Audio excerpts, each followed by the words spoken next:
Liangsaurus paradoxus is named after the Liang province of China, which is where the holotype remains were found. The species has a mix of nodosaur and ankylosaur features in the specimen. In fact, the original classification of Liangsaurus was that of a nodosaurid, but today it is actually regarded as an ankylosaur. The underdevelopment of Ankylosaur features being explained away as still developing since the holotype is of a juvenile dinosaur. The Liangosaurus is the smallest complete ankylosaur specimen found. It also reveals that the presence of ventral plating that would be protected the belly from attack. Such plating is virtually unknown in any other ankylosaur genre, either not being preserved or simply not existing at all. It would be interesting to find a fully grown specimen to see if the ventral plating was still there and not just a feature of a smaller juvenile, which would have been much easier to flip over than large and heavier adults.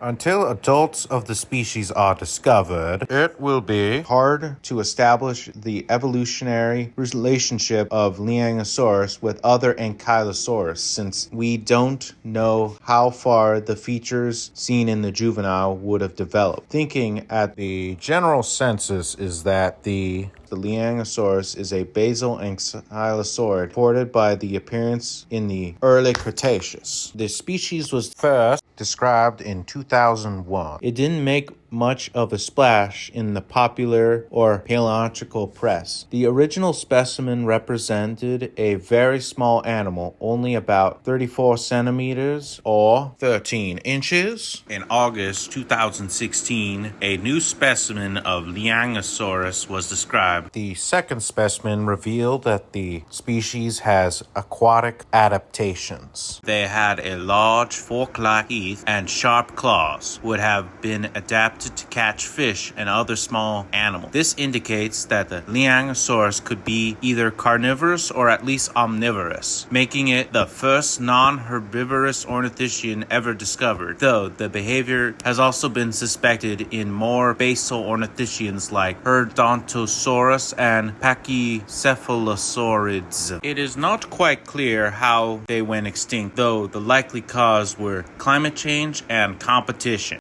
To learn more about ancient armored beasts, please like, subscribe, and ring the bell.